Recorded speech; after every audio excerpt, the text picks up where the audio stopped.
Hi everybody, welcome back. I'm Mark Turner from Turner's Painting School. This is Lesson 6 Part 2.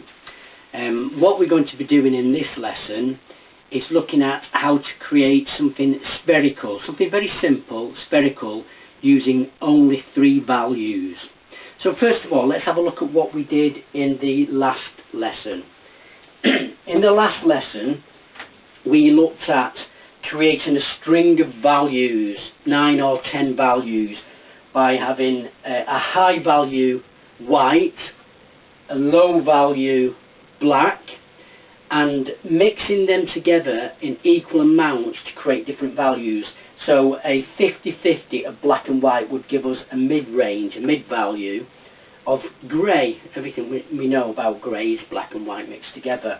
And if we mixed equal parts of both of a black and a grey, we get a darker grey, and a grey and a white, we get a lighter grey. So we learned how to mix like that. So today what I'm going to do is look at creating a sphere with just 3 of those values: a high value, a mid value, and a low value. So what I'm going to do is just put on the board here my high value white and my low value black. I'm using ivory black. I'm not going to use a palette knife, I'm just going to use a brush. I'm going to take a tiny spot of medium, tiny spot. I'm just going to put that where the grey is for now. I'm going to take white and equal amounts of black to give me a mid-range grey.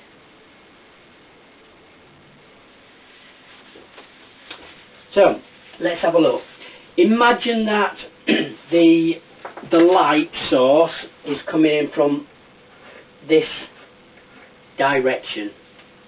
So the light is hitting this sphere about here. So all we're going to do is paint a line of white. I'm just going to clean my brush. I've got a clean white, not dirty white.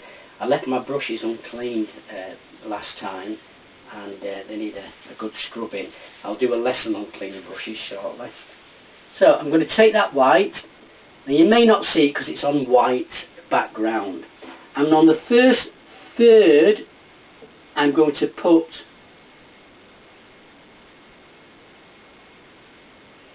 pure white. In the centre third, I'm doing this at an angle, 45 degrees, you can see here. I'm going to put the grey.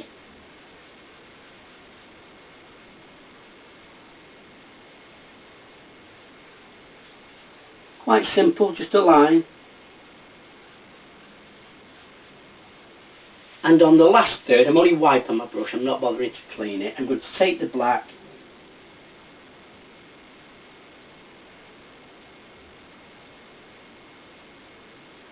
and put the black in like that.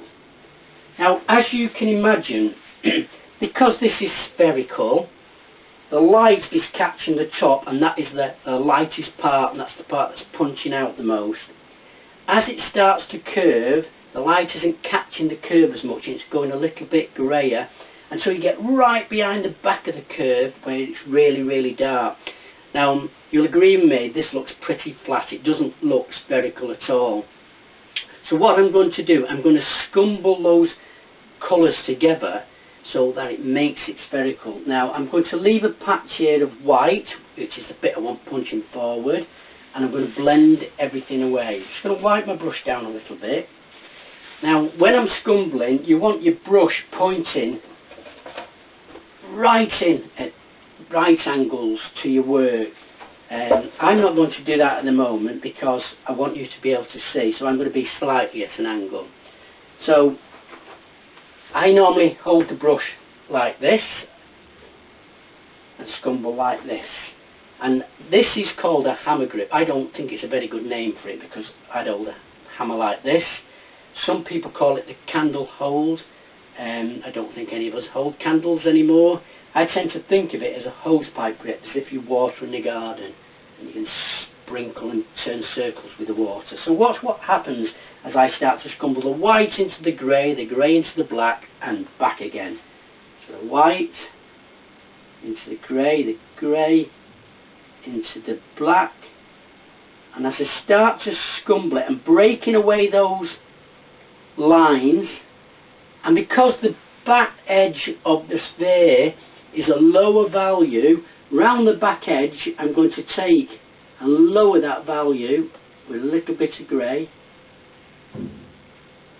but I'm going to keep this as the high value here. And already I can see at an angle here that is starting to work. And you can blend this as much as you like and make it smooth, or you can have it rough. But as you can see, that actually works.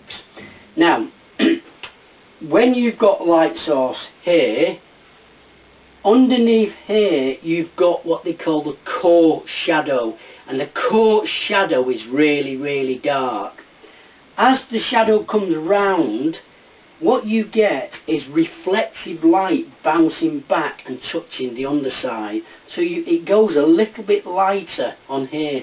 If this was a black surface, you wouldn't get so much reflective light because it'd be soaked up into the black surface. But if you've got a light surface, the light source is hitting that, bouncing back underneath, and you get a little bit of light under there.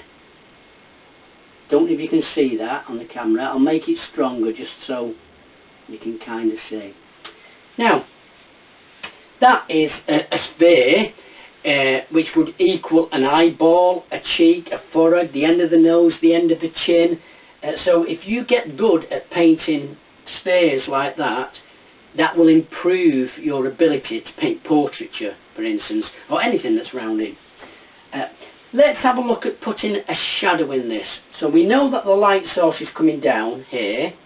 So if we keep this brush at the same angle and move it to the edge, we'll see that the shadow is actually going to come slightly to this side also, and right the way over here. So what I'm going to do, I'm going to take some black, and this is our cast shadow. It's the shadow that's behind the object. And you've got to remember, this is very cool. So first of all, I'm just going to draw a line in the black, very low value, like that. And then I'm going to wipe my brush. If you've got a fluorescent lights, you've got cool lights, what you can get is a very hard line to the shadow. Natural light, warm light, sunlight tends to, as you get to the edges of the shadow, it gets thinner. So what I tend to do is I paint my shadow in, and then I get a tissue. You can do this with a brush, but I get a tissue and I wipe the edges to make it thinner.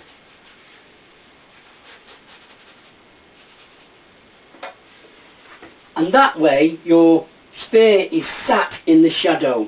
If you make this too strong, then what happens is the sphere looks like it's sitting on top. We need it to be sitting in the shadow, not on the shadow.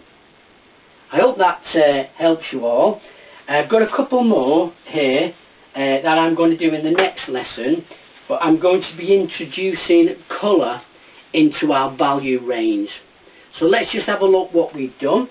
We've got 3 values: a high value, remember, high in the sky, white clouds; a low value, low under the ground where it's dark; and a mid value, which is 50% of each, giving us a natural grey. We've drawn our sphere, we put the light, a line of light at high value at the top where the light source is hitting it. We put the mid-range in the middle, and the low range black at the bottom. We've scumbled them gently together to create a sphere. And because we know the light source comes from the top and hits, that's why that looks like a sphere.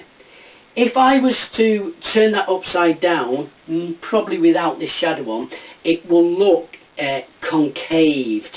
It will look like you're looking like a tube. Let's try it. And that's because the light source is now no longer hitting the edge, it's hitting inside the tube. And the top of the tube becomes in shadow.